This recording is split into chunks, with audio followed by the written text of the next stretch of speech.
Hey everyone, good morning, welcome and welcome back to my channel. আশা করি তোমরা সবাই খুব ভালো আছো। আজকের ভিডিওটা একটু অন্যরকমের হতে চলেছে, তাই একটু স্কিপ না করে শেষ অবধি দেখতে থাকো।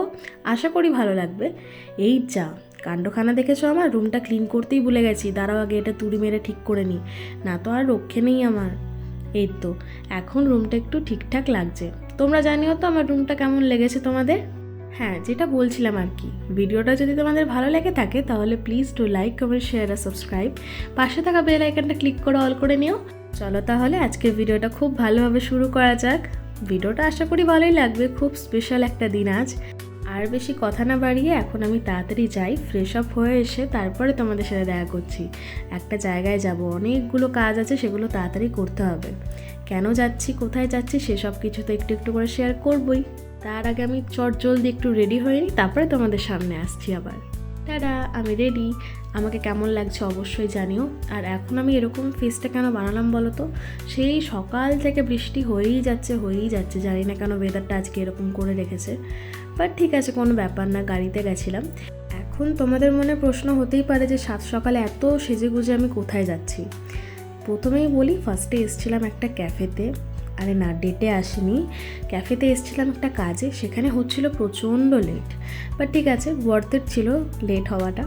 সেটা পরে বুঝতে পারবে কেন বললাম। এখানে বসে বসে ওয়েট করতে করতে আমার অর্ধেক কাজ কিন্তু অলমোস্ট ডান।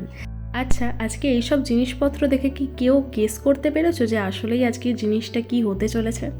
যদি পেরেছো তো এখনই কিন্তু কমেন্ট বক্সে জানিও।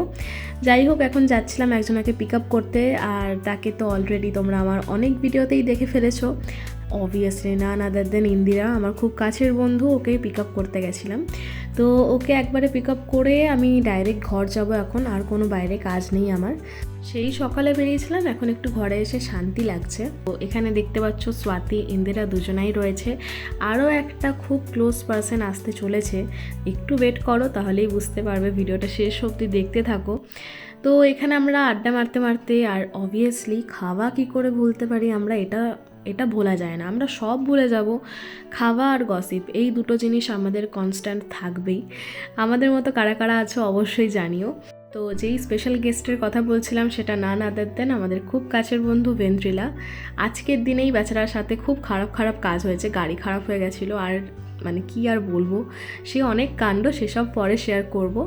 আচ্ছা, সবাই যখন এখানে চলেই এসছে আর তোমাদেরকে সাসপেন্সে রাখছি না, বলেই দিই এত কিছু অ্যারেঞ্জমেন্টস করার কারণ কি। আর কয়েক মাস পরেই এই মিষ্টি বন্ধুটার আমাদের লাইফে একটা নতুন ফেজ আসতে চলেছে। সেটা কি আশা করি তোমরা বুঝেই গেছো।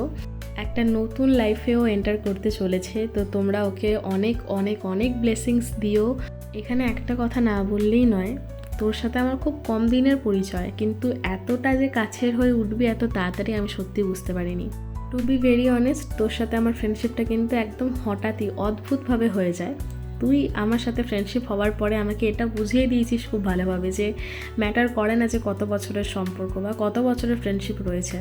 যেটা ম্যাটার অ্যাকচুয়ালি করে সেটা হচ্ছে যে আমরা আসলেই মন থেকে মিশছি কিনা। তো thank you so much for everything. ব্যাস, ভগবানের কাছে আমি প্রে করি যাতে তোর আপকামিং লাইফে সবসময় তুই হাসতে খেলতে দিনগুলো ভালোভাবে কাটাতে পারিস। সুস্থ থাক, ভালো থাক, এটাই চাই শুধু।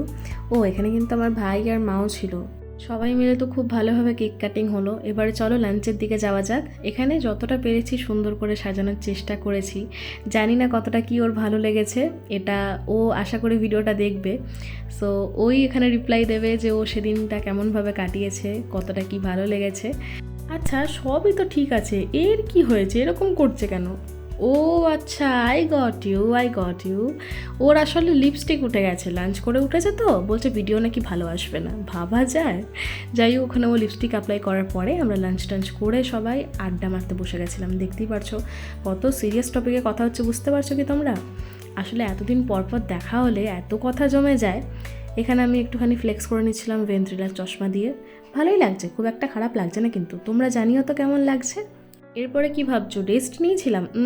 একদম না। আমি আর ভেন্দ্রিলা ডাইরেক্ট ড্রেস চেঞ্জ করে ব্যাক টু বেসিকে চলে এসেছি, আর ডাইরেক্ট ছাদে এসেই আমরা রিল শ্যুট করতে লেগে গেছিলাম। এখানে ইন্দিরা আমাদের স্টেপগুলো বুঝিয়ে দিচ্ছিল, সব কিছু জোগাড়ে চলছিল। আসলে দেখো, এদিকে প্র্যাকটিস চলছে আর একটা ফোন দেখে।